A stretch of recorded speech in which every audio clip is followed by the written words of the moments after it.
அனைவருக்கும் வணக்கம்.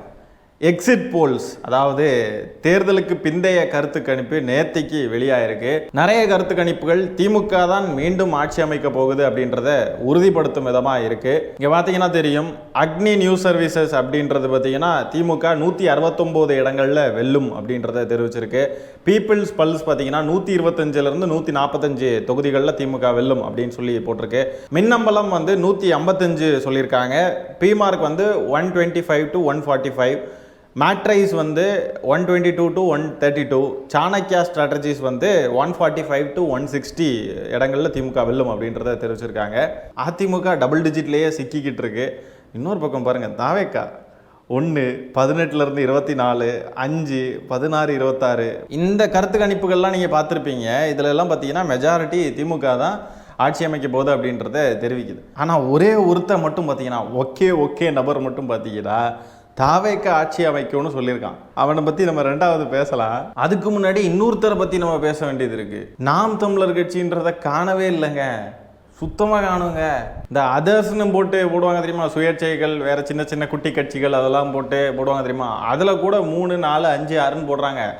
நாத்தாக்காவுக்கு கீழே 0ன்னு போட்டிருக்காங்க. சில கருத்து கணிப்புகள்லாம் நாம் தமிழர் கட்சியவே காணும், அதையும் அதர்ஸ்ல ஆட் பண்ணிட்டாங்கங்க. அட பாவமே. தவசி விருமாண்டி சீனிச்சாமி ரா கருப்பையா கல்லுத்து. டேய் சின்னவன் பெரிய படாம பத்திரிக்கை வந்திருக்காடாவ, அப்படி என்னடா சீமை இல்லாத காரியம் பண்றாவ. எனக்கு இந்த கருத்து கணிப்புகள்ல எது கொஞ்சம் பெர்ஃபெக்ட்டா இருக்கு அப்படின்னு தோணுதுன்னு பார்த்தீங்கன்னா, இந்த அக்னி நியூஸ் சர்வீசஸ் அப்படின்ற கருத்து கணிப்பு தான். உங்களுக்கு எது கொஞ்சம் கரெக்டாக இருக்குது அப்படின்னு ஃபீல் ஆகுதுன்றதை கமெண்ட்டில் உதவி பண்ணுங்க. திமுக 169, அதிமுக 64, தாவேக்கா 1 அப்படின்னு சொல்லியிருக்குல்ல, அதுதான் கொஞ்சம் அக்யூரேட்டாக இருக்குது அப்படின்னு சொல்லி நான் நம்புகிறேன். அந்த தாவேக்காவு 1ன்றதும் தெரியல.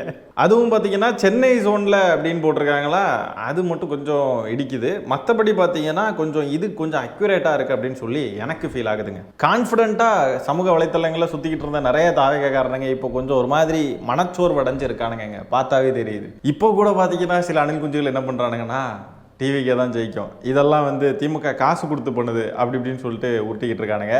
இப்போ அந்த தாவேக்கா ஆட்சி அமைக்கும் அப்படின்ற அந்த கருத்து கணிப்பு இருக்குல்ல, அந்த டீட்டெயில்ஸை பற்றி பார்ப்போம் வாங்க. அந்த கருத்து கணிப்பை வெளியிட்டு இருக்கக்கூடிய நிறுவனம்ன்றது பார்த்தீங்கன்னா ஆக்சிஸ் மை இந்தியா அப்படின்ற நிறுவனம். அந்த நிறுவனம் என்ன சொல்லுதுன்னா, திமுக கூட்டணி 92லிருந்து 110 சீட்டு வரைக்கும் வின்னாக சான்ஸ் இருக்கு.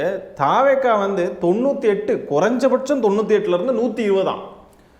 அடே, அதிமுக 22லிருந்து 32, அவ்வளோதான். நாம் தமிழர் வாய்ப்பு இல்லை, அதை சொன்னோம், சுத்தமாக இல்லை. ஆனால் பாருங்களேன், தாவேக்கா 98 குறைஞ்சபட்சம். அணில் குஞ்சுகள்லாம் இதை தான் எடுத்து, இதுதான் உண்மையாக இருக்குது, இந்த கருத்து கணிப்பு தான் கரெக்டு, மற்ற எல்லாம் திமுக காசு கொடுத்து போட வச்சிருக்கு அப்படின்னு சொல்லிட்டு உருண்டுக்கிட்டு கிடக்குறானுங்க. மற்ற எல்லாம் திமுக காசு கொடுத்து பண்ணிச்சுன்னா இந்த ஆக்சிஸ் மை இந்தியாவோடைய கருத்து கணிப்பு இருக்குல்ல, இதை தாவேக்கா காசு கொடுத்து பண்ணியிருக்கலாம், அப்படி எடுத்துக்கலாம்ல. அப்போ ஏன்னா இப்போ ரியாலிட்டியை பார்க்கணும். நிறைய கருத்து கணிப்புகள் திமுக தான் ஆட்சி அமைக்க போகுதுன்னு சொல்ற இடத்துல ஒரே ஒருத்தர் மட்டும் உட்கார்ந்துருந்து தாவேக்கா தான் ஆட்சி அமைக்க போகுதுன்னா அதை தான் சந்தேகப்பட வேண்டியது இருக்கு. கூட்டத்தில் திருன்னு முழிச்சுக்கிட்டு இருக்கிறவனை பார்த்தா சந்தேகம் வருமா திருடன்னு?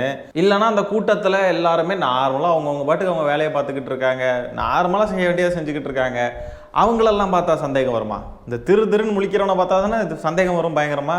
அதே மாதிரி தான் இருக்கு இந்த ஆக்சிஸ் மை இந்தியாவை பார்க்கறதுக்கு. இந்த ஆக்சிஸ் மை இந்தியா ஏற்கனவே ஒரு சூப்பரான கருத்து கணிப்பு நடத்தியிருந்தாங்க. இதோட லட்சணத்தை கேளுங்க. பாஜக ஜெயிச்சிரும், 400 தொகுதிகளில் ஜெயிச்சு ஆட்சி அமைக்கும் அப்படின்னு சொன்ன கருத்து கணிப்பு நடக்கலை. அந்த சம்பவம் நடந்தப்போ அந்த ஆக்சிஸ் மை இந்தியாவுடைய நிறுவனர் பிரதீப் குப்தா லைவ்லேயே இருந்து அழுதுகிட்டு இருந்தாப்புலங்க. இந்த காணொலியை பாருங்களேன். அவர் தேர்தலுக்கு பிந்தைய கருத்து கணிப்பின்படி 401 தொகுதிகளில் பாஜக கூட்டணி வெற்றி பெறும் என்று தெரிவித்திருந்தார். பாஜக அபார வெற்றி பெறும் என்று அவர் கணித்திருந்த அந்த தேர்தல் கணிப்பானது தவிடுபொடியான நிலையில் அவர் நேரலையிலேயே கதறி அழும் அந்த காட்சிகளானது தற்போது வெளியாகி இருக்கிறது. ஆக்சிஸ் மை இந்தியா நிறுவனரான பிரதீப் குப்தா நேரலையிலேயே பாஜகவின் தோல்வி முகம், அதாவது இப்படி ஒப்பாரியை சொல்றாரு பாருங்க. இவர் தான் இப்போ தாவேக்கா ஆட்சி அமைக்க போகுதுன்னு சொல்றாப்புல. மே 4ஆம் தேதி ரிசல்ட் வந்ததுக்கு பிறகு மீண்டும் மழை வேண்டிய சூழல் உருவாகும். அதை எடுத்து நம்ம காணொலியா போட போறோம். இந்த ஒரு கருத்து கணிப்பு இருக்கு பாருங்க, இதை தான் எடுத்து அணில் குஞ்சுகள்லாம் மொத்தமாக ஷேர் பண்ணிக்கிட்டு இருக்கானுங்க. இதுதான் உண்மை, இதுதான் நியாயமானது, இதுதான் நேர்மையானதுன்ட்டு. இந்த பிரதீப் குப்தா வந்து நேற்றுக்கு இந்த கருத்து கணிப்பு வெளியே வந்ததுக்கு பிறகு ஒரு சேனலில் பேசிக்கிட்டு இருப்பாங்க, இந்த டிபேட் ஷோலாம் நடக்கும் பாருங்க, அந்த மாதிரி பேசிக்கிட்டு இருக்கிறப்ப பார்த்தீங்கன்னா நெறியாளர் வந்து அவர்கிட்ட கேட்குறாங்க, நீங்கள் 98 சீட்டு குறைஞ்சபட்சம் தாவேக்கா என்ன ஆகும்னு சொல்கிறீங்களே அப்படின்னு கேட்டதுக்கு அவர் அப்படியே அதை குறைச்சிட்டாரு, அப்படியே 70ன்னு வந்துட்டார். அது குறைஞ்சபட்சம் ஒரு 70 வந்துருங்க. அப்போது என்னது இது என்ன கருத்து கணிப்பு? 98ன்னு போட்டுட்டு 70க்கு இறங்கி வராருங்க அவர். இன்னும் கொஞ்சம் சத்தமாக கேட்டாக்க 10 வரைக்கும் வந்துடுவார் போல இருக்கு. அந்த லட்சணத்தில் தான் இருக்கு இவங்களுடைய கருத்து கணிப்பு. இந்த அணில்கள்லாம் நேற்றுக்கு கருத்து கணிப்பு வந்த நேரத்தில் எல்லாம் செத்து போய் கிடந்துச்சு, நல்லா போயிட்டு இருந்தது சார். திடீர்னு இந்த ஆக்சிஸ் மை இந்தியான்னு ஒருத்தன் வந்தான், செத்து போன அணில்களுக்கு உயிரை கொடுத்தான். இனிமே மே 4ஆம் தேதி வரைக்கும் இவனுங்க பண்ணக்கூடிய கூத்துக்களை நம்ம பார்த்து முடியலைங்க. ஏப்ரல் 23ஆம் தேதி 3 வருஷத்துக்கு முன்னாடி இருந்த மாதிரி இருக்குங்க. இனி மே 4ஆம் தேதி இன்னும் 1 வருஷம் இருக்கிற மாதிரி இருக்கு பார்க்கறதுக்கு. எனக்கு மட்டும்தான் அப்படி ஃபீல் ஆகுதா? மே 4ஆம் தேதி ரொம்ப தள்ளி இருக்கிற மாதிரி ஃபீல் ஆகுதா? உங்களுக்குலாம் எப்படிங்க ஃபீல் ஆகுது? எல்லாரும் ஒரே மாதிரியே கருத்து கணிப்பு விட்டுக்கிட்டு இருந்தப்போ நம்ம மட்டும் கொஞ்சம் டிஃப்ரெண்டாக தெரியணும்ல. எல்லாம் ஒரே மாதிரி இருந்தால் எப்படி நல்லாவா இருக்கும்? அதனால நம்ம கொஞ்சம் டிஃப்ரெண்டாக தெரியணும்னா நம்ம கொஞ்சம் வித்தியாசமாக சொல்லி தான் ஆகணும். ஆனால் மனசாட்சியே இல்லையா? 98 சீட்டில் என்ன இது? அதுலேயும் இப்போ இந்த ஆக்சிஸ் மை இந்தியா என்ன தெரியுமா சொல்லியிருக்கு, சென்னையில் குளத்தூர்லையும் சேப்பாக்கத்துலையும் முதலமைச்சரும் துணை முதலமைச்சரும் வின் ஆகிறதே கஷ்டமா, வாய்ப்பே இல்லையா. உருட்டுறதுக்கு ஒரு நியாயம் வேண்டாமா? இதெல்லாம் நடக்குமா? விஜய் சொல்லுவார் தெரியுமா போற இடத்துல எல்லாம், இது கருத்து கணிப்பு கிடையாது, கடுப்புல விட்ட கணிப்பு அப்படின்னு. இதுதான் பார்க்க கடுப்புல விட்ட கணிப்பு மாதிரி இருக்கு. கொஞ்சமாவது நியாயம் வேண்டாமா? சென்னையில குளத்தூர்லையும் சேப்பாக்கத்துலையும் முதலமைச்சரும் துணை முதலமைச்சரும் தோத்துருவாங்கன்றான் இந்த ஆக்சிஸ் மை இந்தியா. இதையும் நம்பிக்கிட்டு இந்த தற்கொலை அணில் குஞ்சுகள் சுத்திக்கிட்டு இருக்கானுங்க. 98 தொகுதிகள் ஜெயிப்பாருன்னு சொல்றானுங்கல்ல இந்த ஆக்சிஸ் மை இந்தியா. அந்த 98 தொகுதிக்காவது விஜய் போயிருப்பாரா? 98 தொகுதிகளுக்கு கூட போகல, ஆனா 98 கொடுத்துருக்கானுங்க. எப்படின்றதுதான் புரிய மாட்டேங்குது. இன்னும் 109 மணி நேரத்தில் விஜய் சிஎம்மா இருப்பார் அப்படின்ட்டுலாம் வந்து ஆசை காட்டி நம்ப வச்சுக்கிட்டு இருக்கானுங்க அணில் குஞ்சுகளை.